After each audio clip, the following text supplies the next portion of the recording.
Satyabhama Institute of Science and Technology, Chennai. Satyabhama Institute of Science and Technology, Chennai.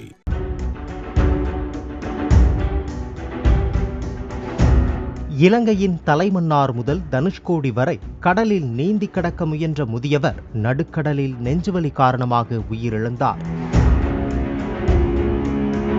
Talaimannar முதல் தனுஷ்கோடி அரிச்சல்முனை வரை நீந்தி கடப்பதற்கு India மற்றும் இலங்கை அரசிடம் உரிய அனுமதி பெற்று நேற்று 31 பேர் கொண்ட குழு ராமேஸ்வரத்திலிருந்து படகு மூலம் புறப்பட்டு தலைமன்னார் சென்றடைந்தனர்.